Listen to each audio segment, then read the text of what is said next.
I'd like to welcome you all to Colton Hall. So, are you ready to time travel? Yes. Today we're going to go back to 1849, where in this very room, on October 13th, the California State Constitution was signed. And we hope that this activity, or we're excited and hope that this activity will once again become an annual event. So, to make things work well as we time travel, please turn off all of your 20th century devices, 21st century devices. And with that, I'd like to introduce the director of the Colton Hall Theatrical Group, Kevin Hanstick.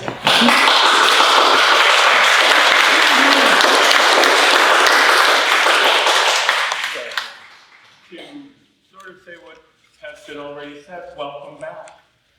2019 was the last presentation, and we came up with many different ideas. Can we do this virtually? Can we do this by Skype?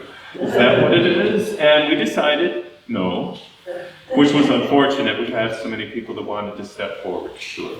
But we're back now, and we're very happy to be here. We want to thank the support that we have from the different entities, the library, the city of Monterey, the people of Monterey, which is what made all of this work. Over the last 3 years, we did have passing two of our delegates, Tom Marr and Robert Coulter. So we take a moment to remember them. We've had several people throughout our history that have participated in this, and everybody steps forward to fill in where we can. This was an important part of our history, yes? Yeah. Oh, I think so. And right here in this community, this very boards that you've trod upon are the same boards that were here at that time. So you are now stepping on history, so to speak, but we want to thank you for attending today. Our narrator for today was supposed to be Eleanor Morris. Unfortunately, she cannot be here, and the narration is going to be provided by Emma Kuhlman. So with that, let's get underway.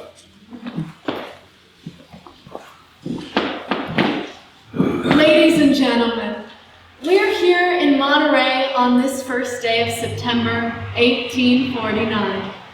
This is the day designated to meet here at the request of General Riley, acting governor of the territory, to frame a state constitution or a territorial organization.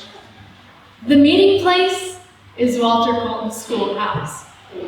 Walter Colton has been the alcalde of Monterey since 1846. The building has just been completed, and it actually took longer to build than expected, as many of the workmen just laid down their tools on the job and left for the gold fields. It is now almost 12 o'clock, the time for the official opening of the convention. I see that some of the delegates have arrived, and it looks as though the convention is about to start. Mr. Halleck, delegate from Monterey and Secretary of State, addressing the delegates. Gentlemen, in order to comply with the governor's proclamation that this convention begins September 1st, I propose we begin by appointing a chairman, pro tempore. For that office, I nominate Mr. Kimball Dimmick. I graciously accept. However, as we do not have a quorum, we'll adjourn until next Monday, when I'm sure more delegates will have arrived.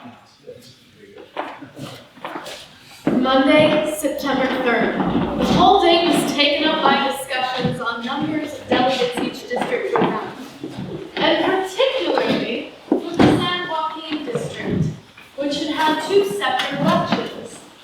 Some members of the convention questioned the legality of two elections. Eventually, however, it was decided that the delegates from each section would be seated. September 4th. Yesterday's minutes were read and approved.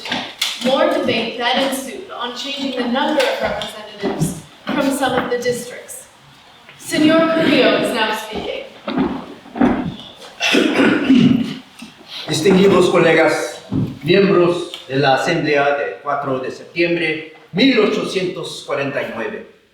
Lo siento que no poder hablar en inglés, pero con su indulgencia, mi intérprete puede repetir lo que digo para que lo oigan en su idioma natal.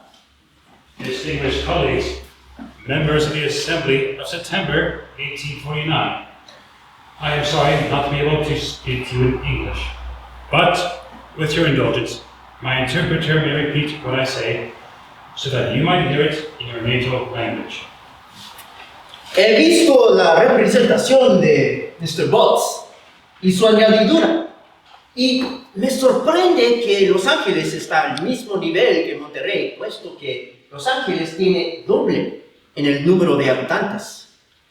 También noto que Santa Bárbara no tiene más de 3 miembros. I have seen the presentation of Mr. Botts and his edition, and it surprises me that Los Angeles is on the same level as Monterey, especially since Los Angeles has twice the number of inhabitants. I also note that Santa Barbara has only 3 members. Espero que Mr. Botts cambie lo que propone para que Los Ángeles y Santa Bárbara tengan el número de representantes al cual tienen derecho.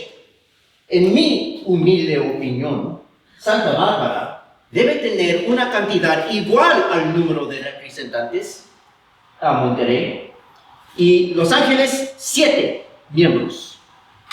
I hope that Mr. Botts changes what he proposes, so that Los Angeles and Santa Barbara have the number of representatives they are due.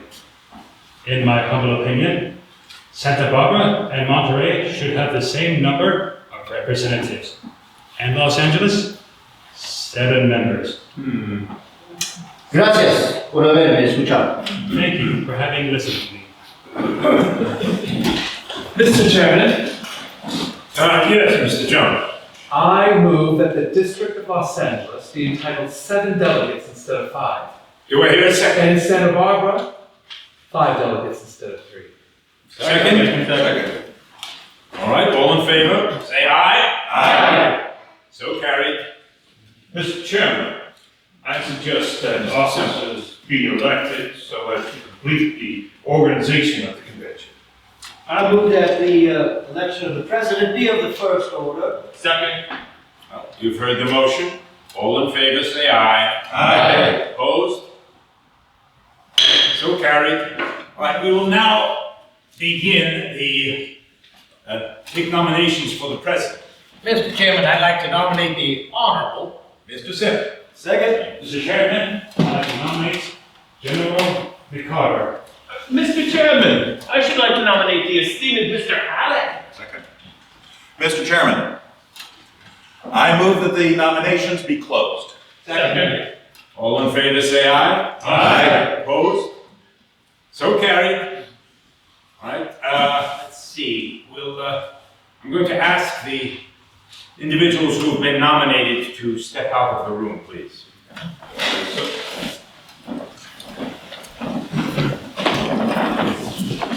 Now, the voting will be by ballot. I will appoint Mr. Jones and Mr. Gwin to count the votes.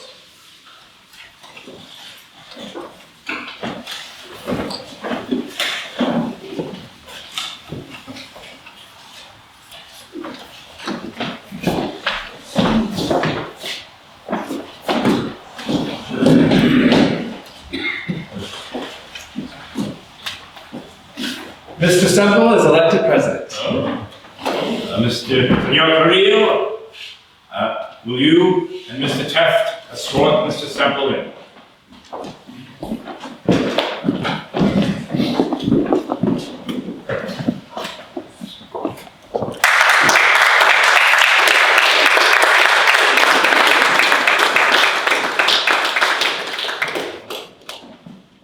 Well, with an open heart, I feel grateful for the the honor you have conferred upon me.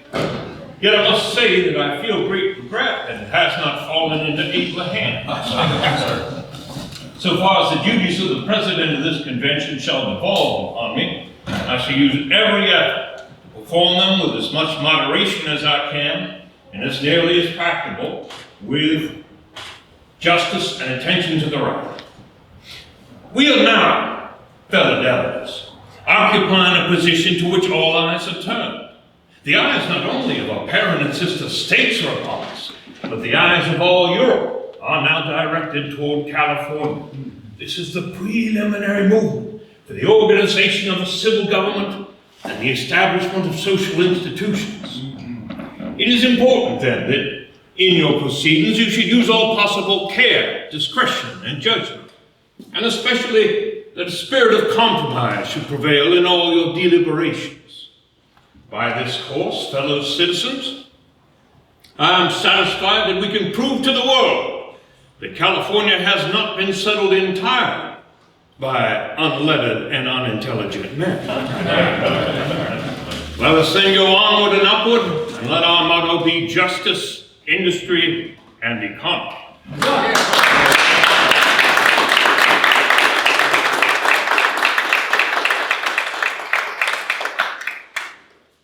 A few more resolutions were offered on this day.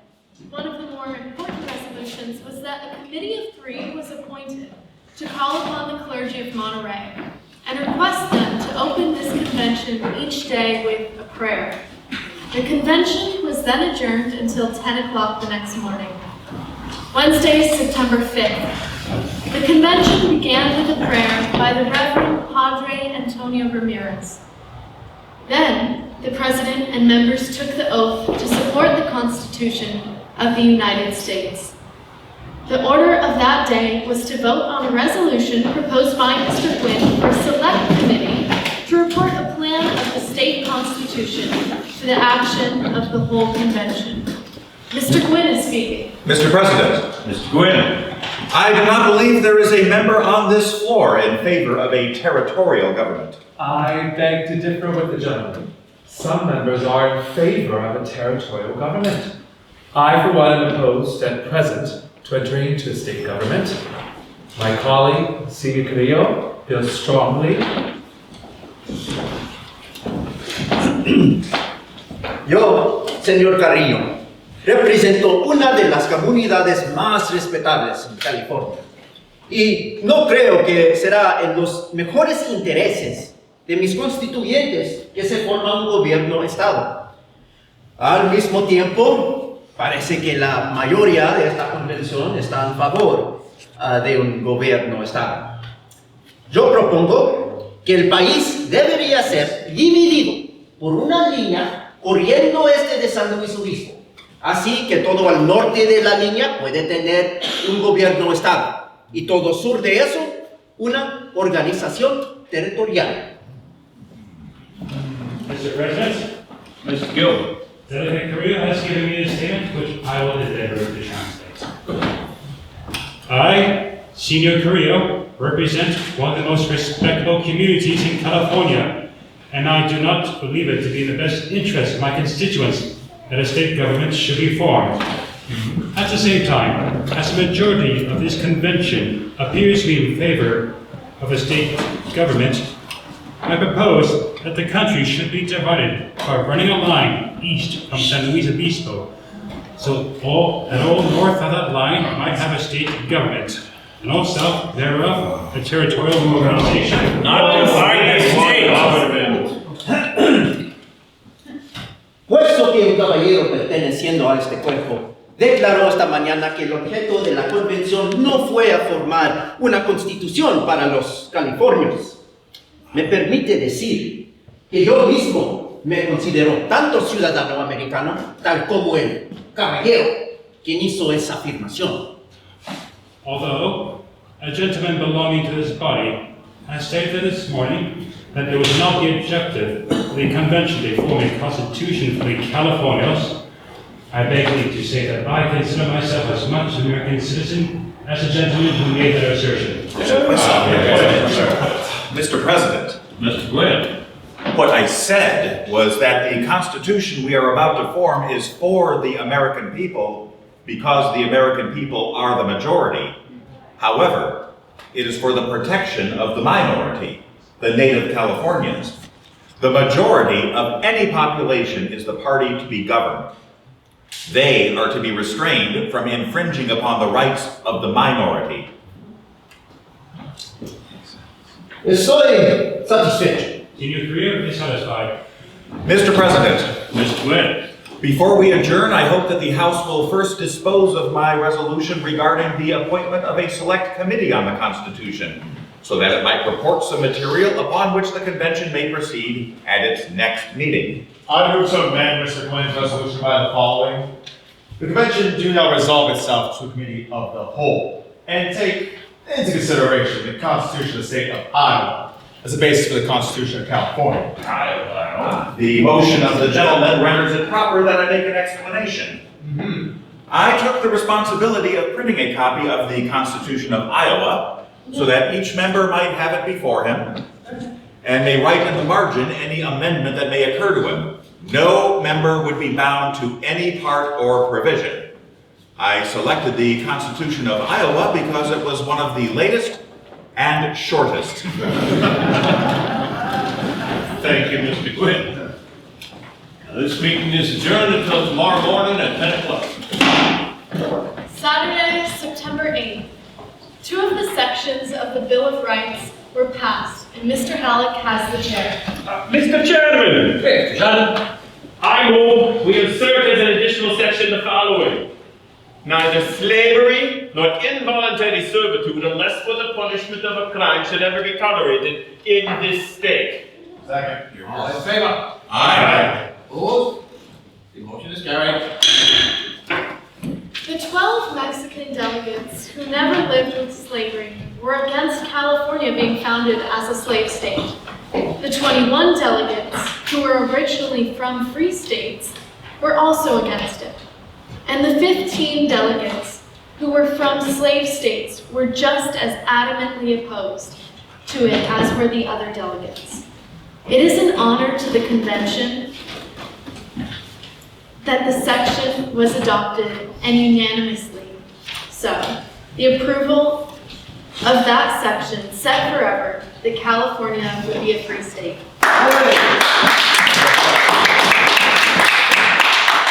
Mr. Chairman, Mr. Shannon. I move that a committee of three be appointed to receive proposals for the printing of the proceedings of this convention in Spanish as well as in English, with instructions to receive all bids and report to the House. I shall appoint such a committee. This meeting is adjourned.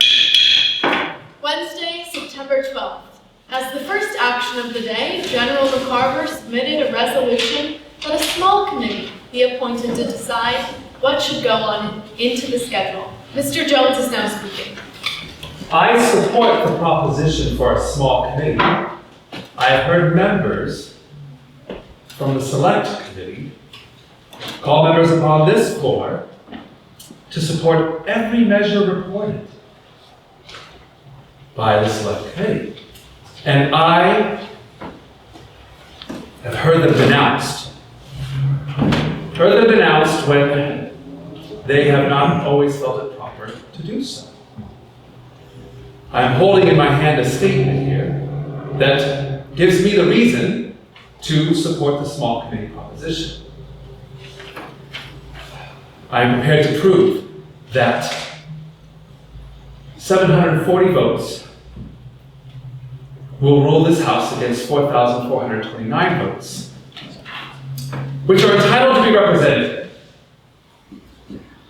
I adopt no such principle, the principle which would emasculate my district. Mr. Chairman, Mr. Tefft. it is the duty of the select committee to apportion the number of representatives. This new committee would clearly conflict with the duties of the already existing committee. This seems to me sufficient reason why this resolution should not be acted upon at this time.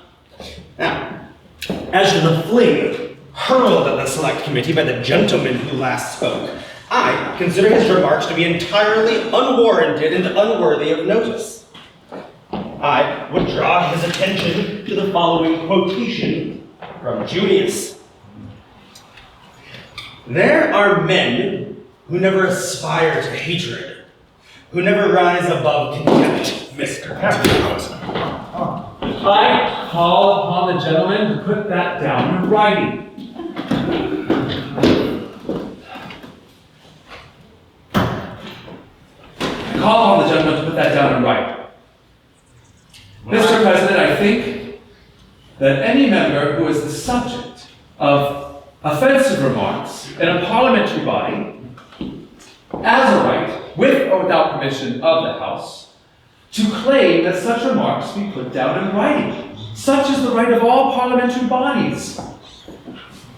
I wish upon them to be placed on the journal. There is certainly a rule prohibiting personal remarks from being made by any of the members. It was hoped by the chair that all such reactions would have been avoided. But where offensive remarks are made, they may, at the request of the gentleman, be entered upon the journal by the permission of the House. The chair is himself unwilling to have his remarks entered upon the journal of the House. I am merely referring, Mr. President, to the general rule that protects any member from gross and insulting remarks from any member. I call upon the Secretary to put them down. Well, I believe that Cushing's manual states that the member objecting to the remark should require that the words be written down at once and have them entered upon the minutes. Chair will adopt the latter suggestion. Mr. Chairman, Mr. Tefft. I do not intend to retract or apologize for anything I have said. I had no idea that a simple quotation would cause such commotion amongst this House. I have been laboring under illness for some time and do not wish to enter into any long debate on this matter.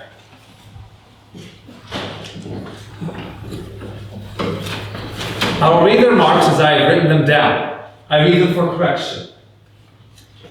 The gentleman from San Luis Obispo says that the remarks of the gentleman from San Joaquin do not deserve to be noticed, and that he would call his attention to the following passage from Junius. There are men who never rise to hatred or reach beyond contempt. I will state the words if the House desires it, but not at the insistence of the gentleman. Mr. Chairman, Mr. Gilbert. the Spanish delegation asks that they be excused from voting, since their questioner to appear to respect certain English words, which they do not understand. Permission granted. I want the words written precisely as I said them. There are men who never aspire to hatred, who never rise above contempt. Now, Mr. Chairman, I offer an amendment prohibiting members from indulging in personalities and requiring them in such cases to apologize to the House. Now, in the present case, both the gentleman who made the imputation and the gentleman who threw it back ought to apologize to the House. Now, Mr. Jones, I have been opposed to the committee from the very beginning. I've called it, the great committee, the mammoth committee. Mr. Tefft, my friend, if I have cast any personal reflection upon any member who composed it, then I hope the House will pardon me. Thank you, Mr. Box. Mr. President, Mr. Gwin. I concur in the remarks of the gentleman from Monterey. I have seen the bitterest hatred and most ferocious controversy spring from a smaller matter than this. Every member here should keep in mind that this body is formed towards the creation of a great national object and should be cautious not to wound the feelings of a fellow member. If it is the opinion of the House that I have done so, then I will cheerfully apologize to the House, not to the gentleman who I perceive to have impugned the motives of the committee. If the gentleman did not impugn the motives of the committee, then of course the offending quotation is not applicable to him. Mr. President, Mr. Jones. is it probable that I, as a member from San Joaquin, in opposing the principle that allows smaller districts an equal vote with my own, should be considered as impugning the motives of any member or insulting any committee? I do not consider that I have injured the feelings of any gentleman on that committee. It is the duty of the House to make these members settle the difficulty here. There should be no after-settlement out of doors, no bloodshed resulting from what has transpired. The majesty and power of the House should be brought to bear in this case, and it should be settled before these gentlemen are permitted to leave their seats. I hope my friend Mr. Jones will not require any apology here. If there's been any misunderstanding, let it be settled out of doors. I would not trouble the House if insulted by requiring any apology here. It is for this very reason that I want it settled here. I believe there should be unlimited debate on all questions, but personalities should be avoided. If the gentleman from San Joaquin did not intend to impugn the motives of the committee, then the quotation has no bearing upon me, and I withdraw the remark. I would like to ask if the withdrawal of the remark is acceptable to Mr. Jones. It is.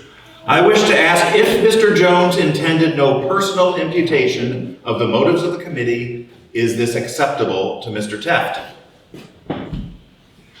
It is. I move that the reconciliation be accepted by the House. Second. All in favor? Aye. Opposed? Motion is carried. The House then resolved itself into a committee of the whole and heard the report of the Committee on the Constitution as it relates to the rights of suffrage. The section reads as follows. Every white male citizen of the United States of the age of 21 years or older who shall have been a resident of the state for 6 months preceding the next election and of the country in which he claims his vote 30 days shall be entitled to a vote at all elections which are now or hereafter may be authorized by law. Mr. Gilbert is speaking. I move to amend this section as follows. After the words United States and before the word of, insert, and every male citizen of Mexico who shall have become a citizen of the United States under the Treaty of Peace, exchanged and ratified at Carillo. Mr. Gilbert then proceeded to read from the Treaty of Peace and pointed out that if his amendment was not adopted, the Mexicans would not have the right to vote, as the treaty did not seem to give them that right. I propose that the word white be inserted before the words male citizen of Mexico.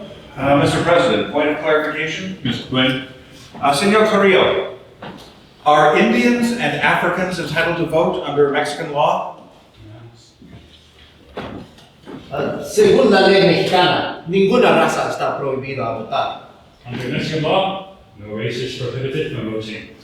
Are Indians considered Mexican citizens? Unos de los principios hombres de la República fueron de la raza indígena.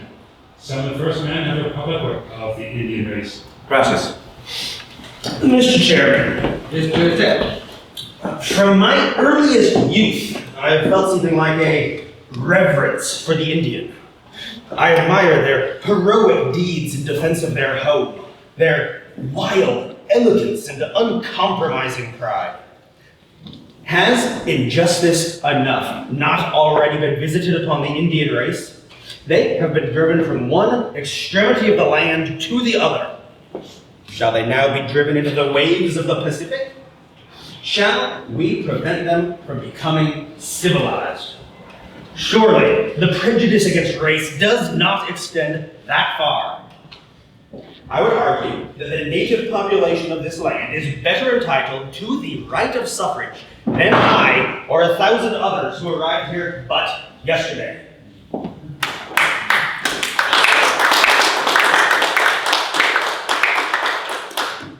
Eventually, Mr. Gilbert's amendment, and every male citizen of Mexico, etc., was passed, and a number of other sections passed without debate.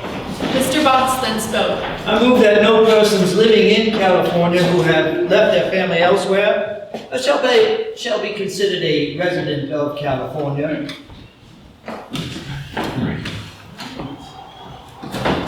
Mr. Chairman, Chair recognizes Mr. Dimmick. I'd like to ask the gentleman from Monterey a question. Are you open? I will, yes I am. I'd like to know if the persons to whom the gentleman has referred to in the 5th section are to be put under the heading of idiots and the insane. Mr. Chairman, I think it rather unfair that a gentleman who enjoys the blessing of having his family here should be so hard on those who, like myself, have left theirs at home. I really did not suppose there would be any dissenting voice to this very plain proposition. And as for the difficulty of Mr. Gilbert, I would answer him as others have been answered. We will provide for him in the schedule. But seriously, the object of this amendment was to guarantee, to have some guarantee that the persons who are to assist in making our laws will remain in the country long enough for the purpose of being included in the operation of those laws. Mr. Chairman, General McCarver. I protest against this proposition. It should be very hard if I should, after my long residence here, be denied my right to vote simply because my family is elsewhere. Mr. Chairman, I think a provision is needed to guarantee that all single men are married within 3 months. All those in favor of Mr. Bott's amendment, say aye. Opposed? No. Mr. Botts goes on to the evils of banking again and the use of irredeemable circulating paper money. It has He been is still stated, and speaking. I hope it is true, that a majority of this House are opposed to the system of circulating printed money. But I fear, Mr. Chairman, That's General Chairman. I fear that without being aware of it, this vigilant enemy is near them. They may find bankmen in this country, for they are the sharpest and the cunningest of men. I call upon every anti-bank man in this House to weigh well every word spoken here, for I tell you, sir, these banks can creep through an auger hole. They can get into this country through the smallest place you ever saw in your life. I object! Overruled, General. Overruled. And I endeavor to show you, when I come to the proper place, that there is a clause in this bill which will admit the enemy of which I speak into our midst. But this was prevented, for very soon after Mr. Botts' speech, an amendment was passed, which deleted that part permitting the legislature to set up corporations for any reason whatsoever. Saturday, September 22nd. We join the convention now on a discussion of the boundaries of the state. The Boundary Committee about a week ago gave the northern boundary of Oregon, the southern boundary of Mexico, the western boundary of the Pacific Ocean, and the eastern boundary as a line on the eastern slope of the Sierra Nevadas. Mr. Gilbert is speaking. I believe that the boundary of the state of California should include all that tract of country from New Mexico to the Pacific, including the Great Salt Lake. Mormons? Mr. Chairman, Yes, Mr. Gwin. I look upon it as a matter of great importance that the boundary include the entire territory so there could be no question hereafter. It is true that the proposal embraces a vast unexplored region, that it brings in the Mormon territory on the Salt Lake, but the Mormons have already applied for a government, and should they not wish to remain in the state of California, it is very easy for them to form a separate government. Mr. Chairman, Mr. Shannon. I'm opposed to Mr. Gwin's amendment, and I support the committee's recommendations with the eastern boundary being along the crest of the Sierra Nevada. I feel it is indispensably necessary that there be more fixed limits to the new state of California. This is an immense territory the gentleman proposes to include. The northeastern portion of it is, as the gentleman states, now settled by a large population whose religious tenets will certainly form a great barrier to that introduction amongst the people of California. They will say, we had no hand in forming this Constitution which you endeavor to force upon us, and we will not submit to it. Mr. Chairman, Mr. Gwin. as this is a very important question, I propose that the matter be set aside and that the secretary be requested to prepare copies of the amendment to be laid before the members, so when the question comes up again, we may be prepared to act upon it. Are we not prepared? I would entertain a motion that this convention be adjourned until Monday next. Second. All in favor? Aye. Opposed? No. Convention's now adjourned. Monday, September 24th. After some verbal amendments made by Mr. Shannon and Mr. Gwin on each of their amendments, the debate waxed heavy on the question of the boundary for the entire day and night session. Then, the convention voted to establish the eastern boundary of the state at the territory of New Mexico. Afterwards, Mr. Semple brought up a new subject. Do I hear a motion that form the committee of the whole for the debate on Article 8 on education? Second. All in favor? Aye. So ordered. The first section, concerning the election of the superintendent of public instruction by the people, was passed without debate. Then, General McCarver read the second section. The legislature shall encourage by all suitable means the promotion of intellectual, scientific, moral, and agricultural improvements throughout the state. The money raised from land grants, etc., shall remain a perpetual fund in support of public schools, provided that the legislature may, if the exigencies of the state require it, appropriate these monies designated for education to other purposes. Mr. Chairman, Mr. Botts. I move to strike out the proviso. It seems to me to be inconsistent with the previous portion of the section. In the first part, you state that the sale of proceeds of these lands shall be inviolably appropriated for the support of public schools. But then turn around and say, provided the legislature shall not enact laws to the contrary, and either the first clause or the last should be stricken out.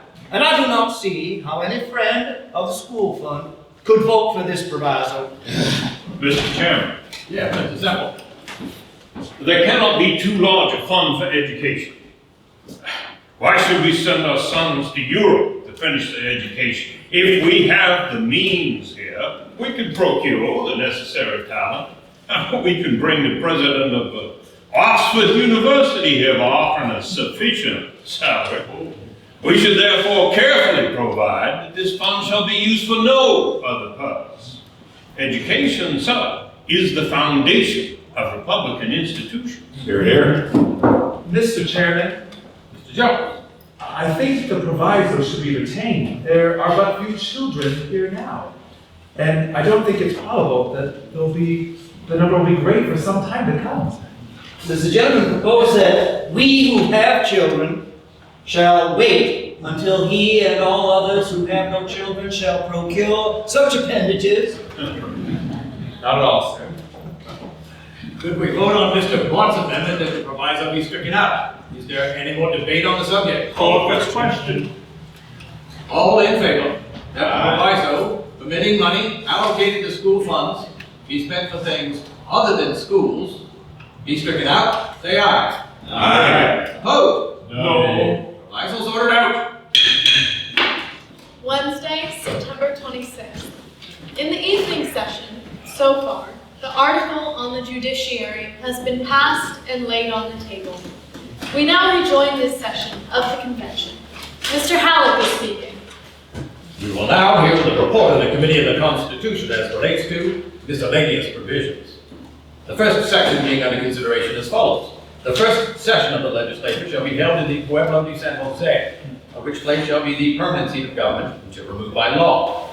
Mr. Chairman, The chair recognizes the gentleman from Monterey, Mr. Botts. I wish to offer a substitute amendment which goes as follows. That the first session of the legislature under this Constitution shall be held at Monterey, and subsequent sessions held at the permanent seat of government, the Pueblo de San Jose. Now, this entire building, I am authorized to say, is to be placed at the legislature for that very purpose. Thank you, Mr. Barber.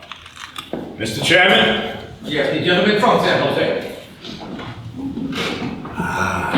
I sympathize deeply with the gentleman from Monterey.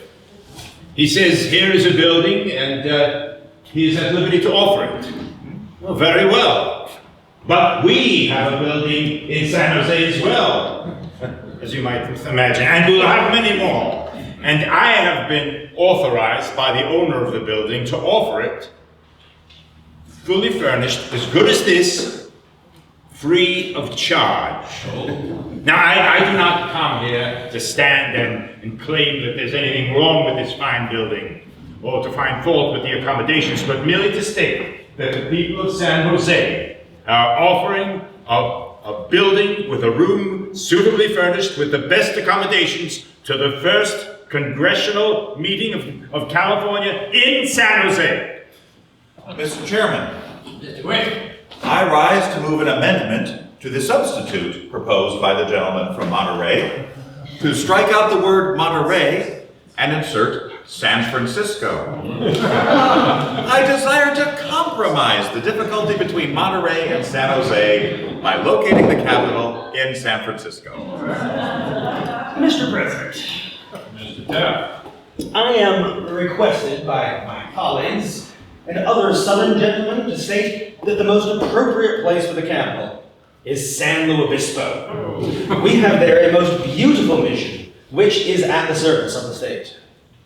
Mr. Chairman, Mr. Semple. in speaking upon this amendment, I would barely give notice that if Benicia should be substituted as compromise, I shall feel under the necessity of voting for it.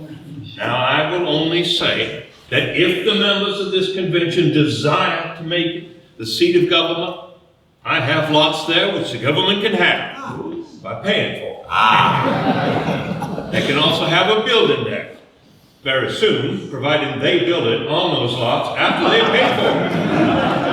Mr. Chairman, the gentleman from Benicia proposes Benicia. Well, sirs, it is well known that Stockton holds a great many advantages. But over Benicia, and I would not be surprised that the future legislature would hold the seat of government in Stockton.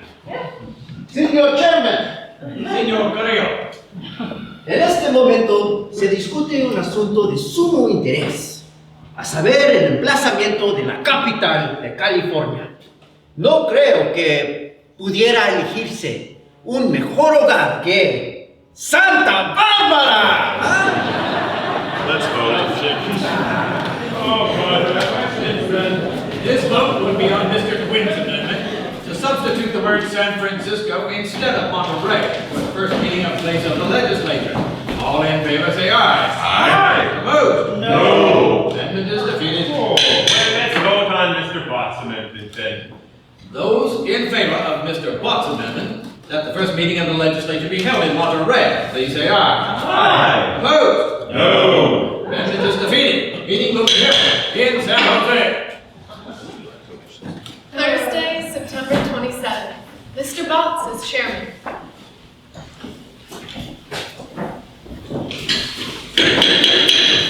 I shall read the second section of the article on miscellaneous provisions.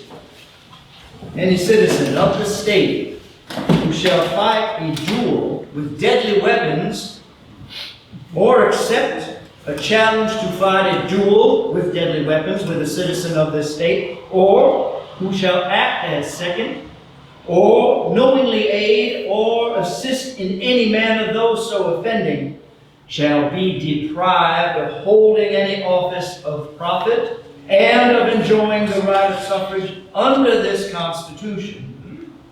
Mr. President, Yes, Mr. Tefft. there is no clause that could be entered into this Constitution that will prevent a man from fighting a duel if it be in defense of his honor. If the Constitution of the United States had a clause such as this, then such men as Hamilton, Randolph, Clay, and Benton should have been dropped from the rolls of American statesmen. Mr. Chairman, The chair recognizes Mr. Semple. dueling itself is, so far as I am individually concerned, unconstitutional. My constitution forbids it. I'm resolved never to fight a duel, if I can honorably get out. Now, I have an instinctive dread of death. I dislike the idea of dying. But given my choice whether I shall be branded with infamy, prohibited from holding any office, I should choose death in preference. Now, I would dislike very much to fight a duel because I might be killed. I consider that one of the strongest objections to the practice. To me, it is a constitutional objection, but I think to be shot down or to be hung is preferable to disfranchisement.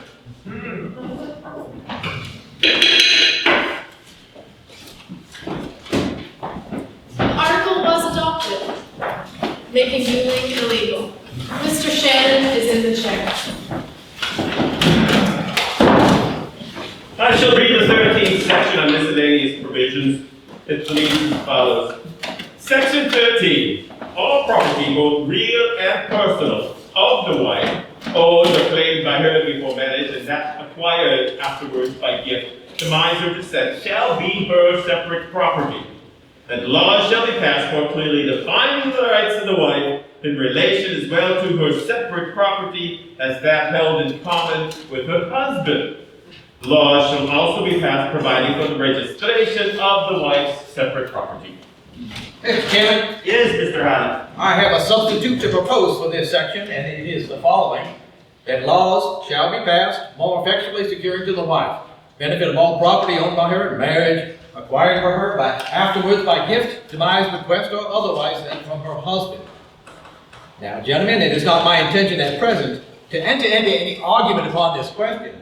I only wish to say generally I am opposed to this section as it stands, for these are matters more safely entrusted to the actions of our legislature than introduced at once here in the Constitution. Thank you, Mr. Halleck. Mr. President. Oh, Mr. Tefft. I think to strike this section out of the Constitution would be a decided invasion upon the people of California. I say we have not only the right to enter such a clause into our Constitution, but that it is our duty. I do consider that every wife has a right, a positive right to the complete control of her personal and private property. The industrious businessman and his frugal wife are in no way affected by this. But if an idle, visionary, dissipated, or impractical man should bring his family to penury and want, it is our duty to include in the Constitution a provision of this kind for the protection of that family who has no other means of subsistence. I would argue, in regard to the native population of this California, who have always lived under such a system, that this will soon become a part of our fundamental law. Thank you, Mr. Chairman. Mr. Chairman, Yes, Mr. Jones. I am not wedded to either the common law or civil law, nor as yet to a woman. But I have hopes that sometime or other I may get wedded, and I shall advocate for this section of the Constitution. I would call upon all the bachelors in this convention to vote for it. I do not think there's any greater inducement to welcome women of fortune to California. And I think it's the very best provision to help us get wives that we can introduce into the Constitution. Thank you, Mr. Jones. Mr. Chairman, Mr. Botts.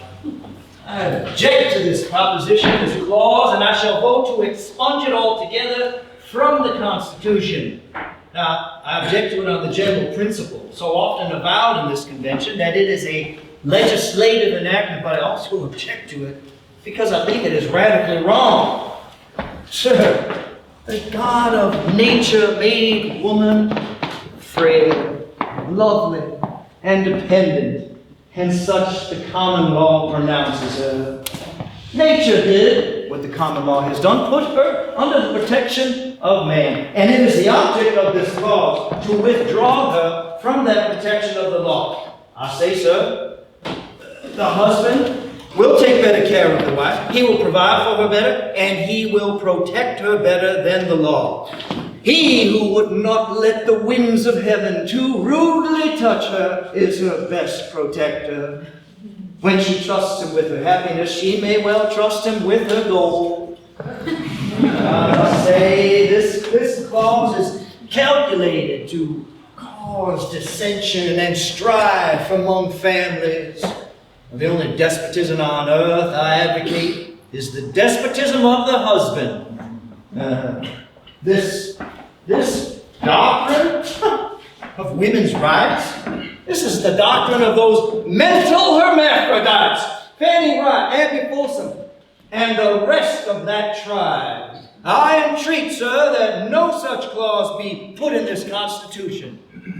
Thank you, Mr. Botts. Mr. Chairman, Yes, Mr. Dimmick.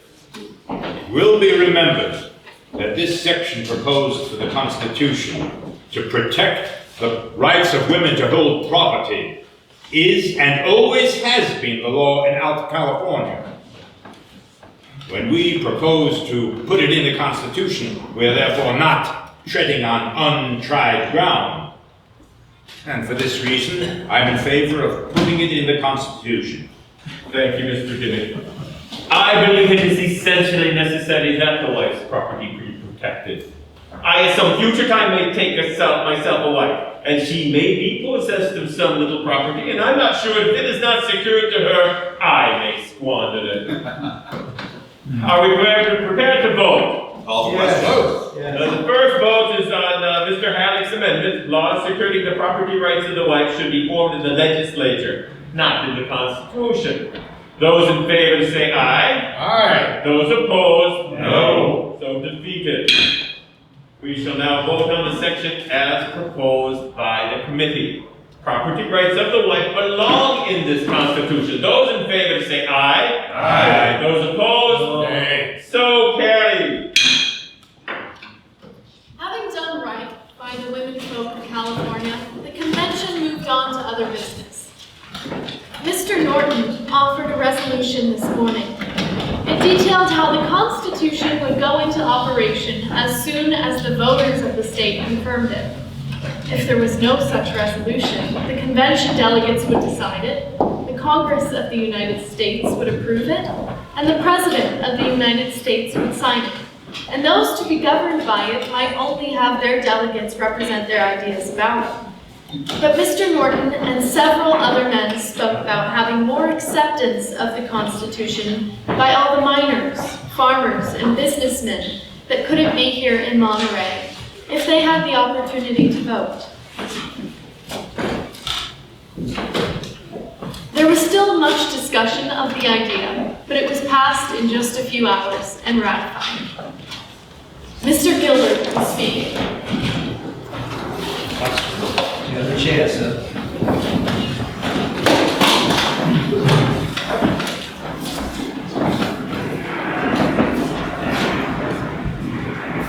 The question is now on the adoption of the report of Committee of the Whole, the Gwin Halleck Amendment and Proviso on the boundary of the state of California that includes Mormon territory.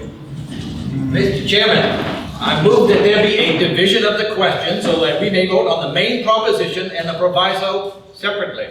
The chair decides that the division is proper. Mr. President, Mr. Tefft, I appeal to the House that the decision of the chair should come to a vote before the full House. I move that there be no division between the proposal and the proviso. I second the motion.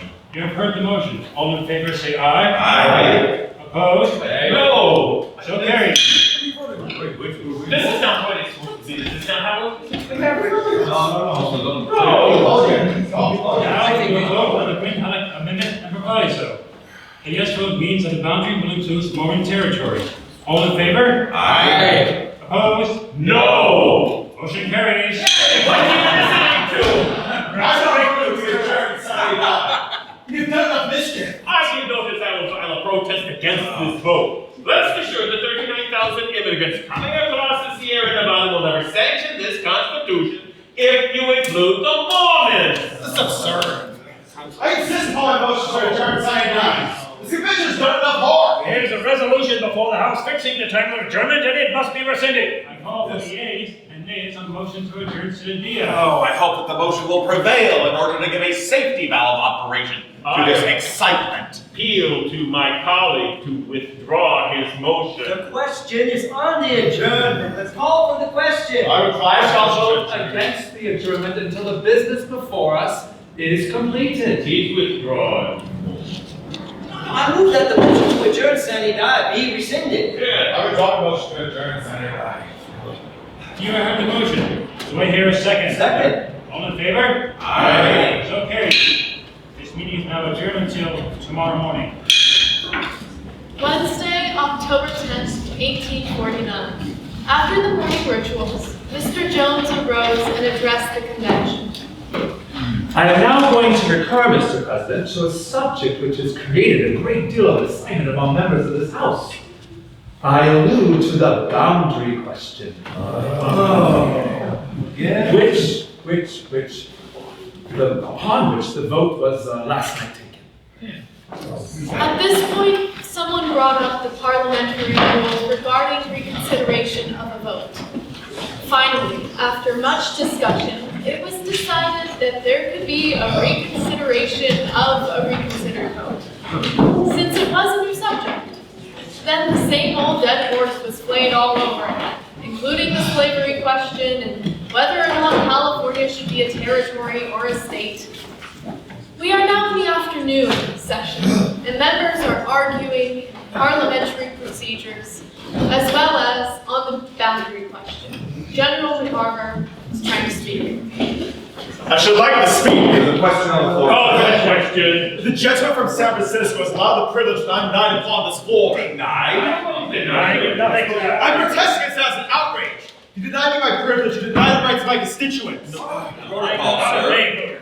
There's a question on the floor. I deny your right to put me down on this matter. General spoken twice or 3 times. I'm the barber speaking once. Nobody's District of Sacramento we cut over on proper representation in this convention. While San Francisco is allowed to speak on all occasions, I want to know it. I want the people of Sacramento to know it. Protocol. I would not be insulted. My constituents would not be insulted. The House has stamped me down while others to speak as often as they please. I should no longer remain here. General, please. A vote was then taken on Mr. Jones' proposal, a compromise, which set the eastern boundary somewhere in the Great Desert in Nevada, west of the Mormon settlement. And it was defeated. General McCarver has finally returned, and he addresses the delegates. Gentlemen, I ask to be excused from further attendance in this convention, inasmuch as I consider myself and the district which I represent have been insulted by my interruption of today's remarks. Sir, please. We cannot complete our task without your most eloquent contribution. Thank you, gentlemen. I accept your statements and am satisfied. Mr. President. Mr. Gwin. I move that the article on the boundary be engrossed for a 3rd reading. I warn you, however, I shall vote against the engrossment. Second. I am satisfied that a majority of the members of this House are in favor of the Sierra Nevada line. Now, I am opposed to the line adopted greatly. I prefer the Sierra Nevada line. Very well, gentlemen, you've heard the motion. You've had a second. All in favor? The engrossment order is defeated. I move the adoption of the first branch of my proposition. Very well. Now, the adoption of the first branch of Mr. Jones' proposition means that the boundary line for the state of California will be at the Sierra Nevada. Second. All in favor? Aye. Opposed? So carried.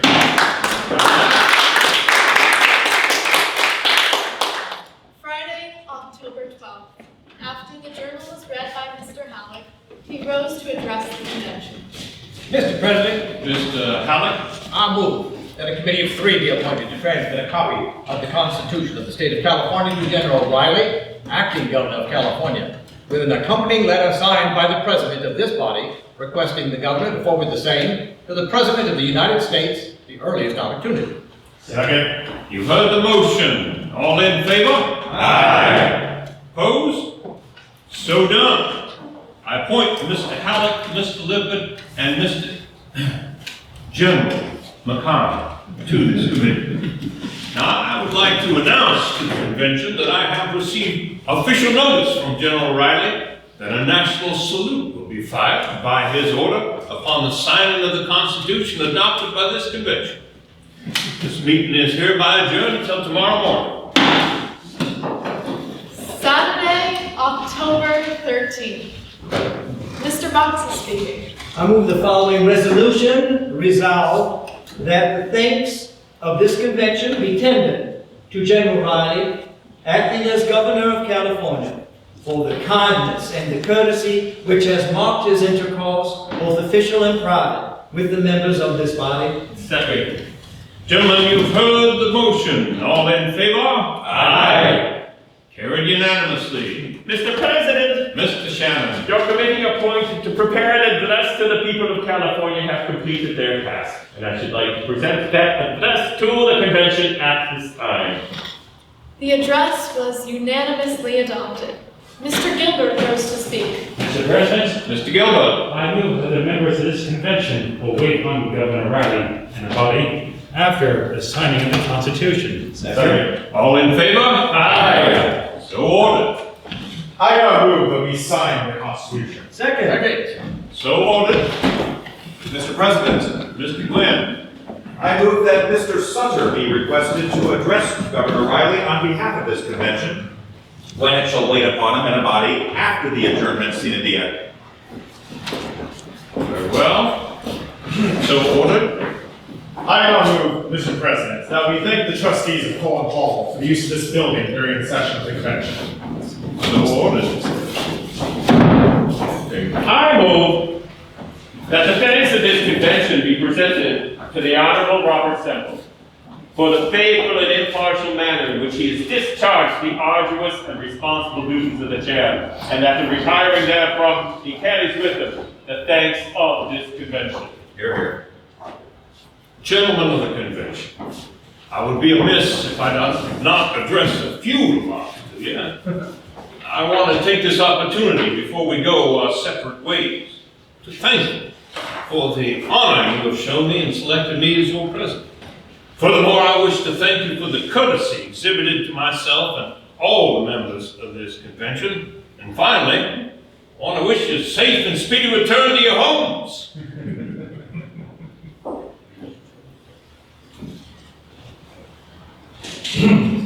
I move that we adjourn. Second.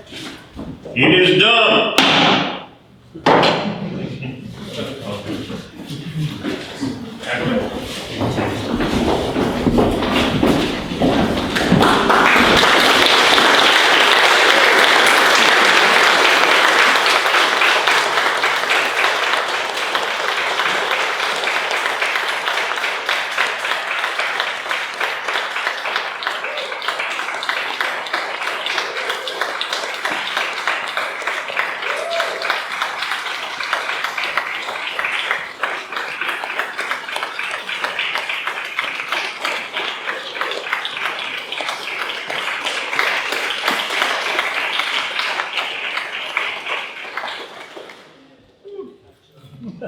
It does my heart good to hear that. And I want to thank everyone for attending today. We look forward to presenting again next year. What has taken place right here in this community is an amazing thing. All the way from when it was first created and settled by the indigenous populations, to the introduction of the European settlers, to what we now have today. There have been alterations and changes throughout history in hopes to improve. All of those changes are introduced by the people, yourselves and your representatives. And that's done by making sure that you get out there and have your voice by casting your ballot. Thank you.